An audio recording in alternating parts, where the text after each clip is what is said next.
안녕하세요. 반갑습니다. 앞에서 마음 공부가 무엇인가 하고 물었을 때 마음하고 잘 노는 것이라 하였습니다. 또 마음 공부가 무엇인가 하고 물으면 이번에는 마음 공부는 훈련이라고 대답하고 싶습니다. 마음하고 잘 노는 것은 일상생활하는 가운데 경계 따라 일 따라 일어나는 마음을 알아차리고 일어난 마음을 대중하고 대조하며 일상생활 요법에 따라 마음과 생활과 사람을 돌리며 노는 것이라고 할 수 있습니다. 일이 없을 때는 정신을 수양하거나 사리를 연구하며 노는데 같은 내용을 반복하여 연습하게 되면 이것이 훈련이 될 것입니다. 이렇게 생각하면 마음 공부는 마음하고 잘 노는 것이 되며 마음 공부는 훈련이라 할 수 있을 것입니다. 우리 공부인은 학교나 직장에서 이제까지 어떤 훈련이 되었든지 간에 훈련을 받아본 경험이 있을 것입니다. 성인 남자로 군대에 다녀온 사람은 군대에 입대하면 신병교육대에서 시작하여 제대할 때까지 각종 훈련을 여러 차례 받습니다. 요사이는 군대에 다녀오지 않아도 직장이나 단체에서 실시하는 훈련이 많이 있습니다. 그렇다면 훈련을 한마디로 무엇이라 설명할 수 있겠습니까?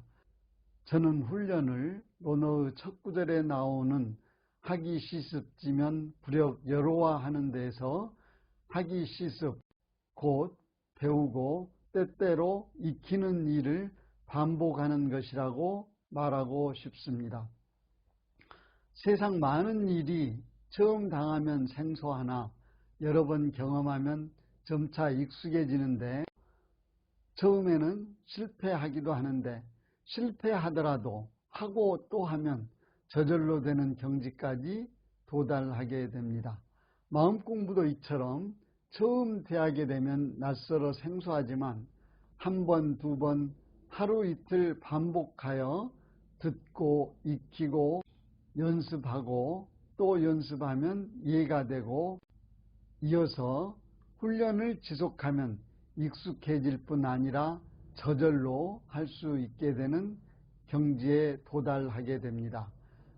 마음 공부라는 말을 처음 듣게 되면 무슨 마음을 다 공부해야 할지도 모릅니다.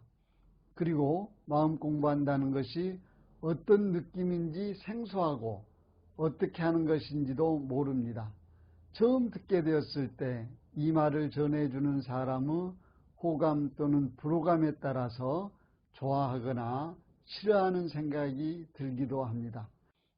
그러나 마음 공부를 하자는 말을 또 접하게 되거나 몇 차례 듣게 되면 낯선 느낌이 사라지고 나름대로 마음 공부에 대한 개념이 생기게 될 것입니다. 그리고 마음 공부가 무엇인지 아는 호기심이나 질문이 생기기도 합니다. 마음 공부를 함께 하기를 권하는 사람이 있어서 마음 공부를 접하게 되었을 때 마음 공부가 무엇인지 그리고 또 어떻게 하는 것인지 하는 의문이 생기면 좋은 일이 생긴 것입니다.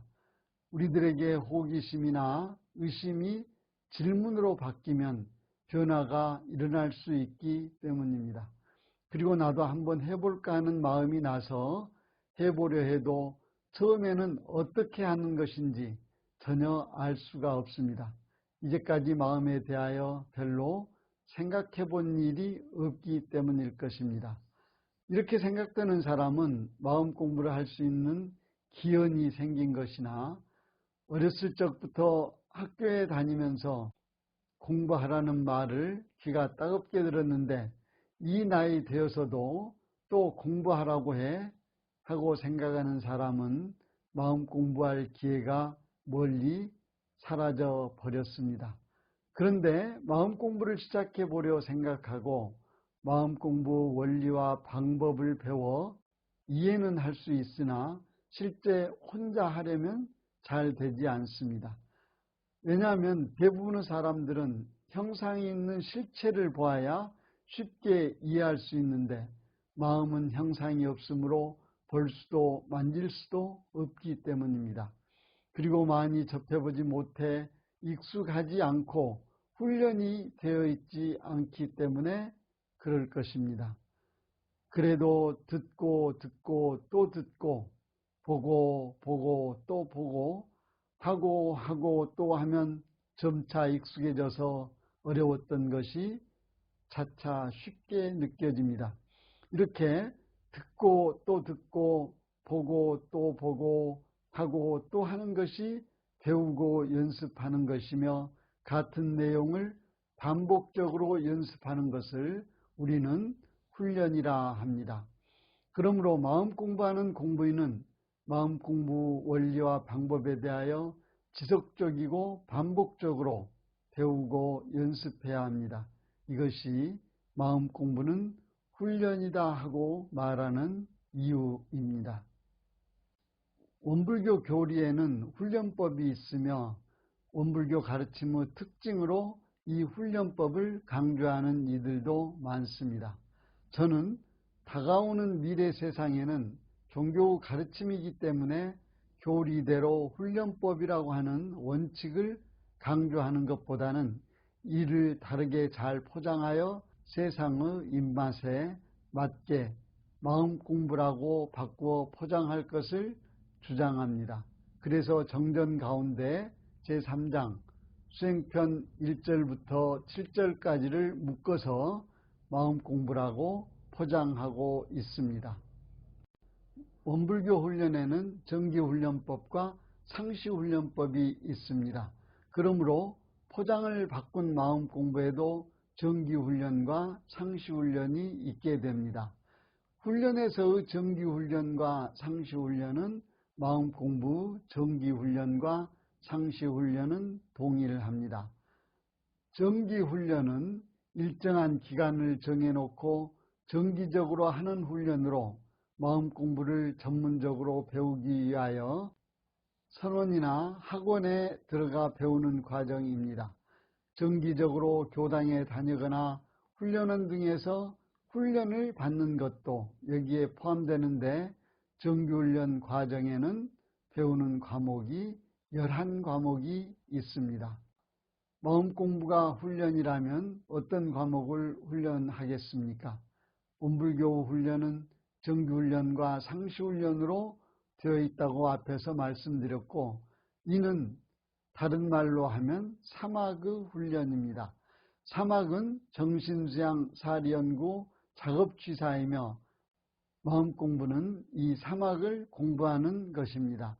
그러므로 정기훈련 11과목은 사막의 과목으로 분류할 수 있는데 아직 정기훈련 11과목에 대하여 구체적으로 설명드리지 못하였으나 여기에서 11과목을 살펴본다면 연불좌선, 경전, 강연, 회화, 의두성리, 정기일기, 상시일기, 주의조행입니다.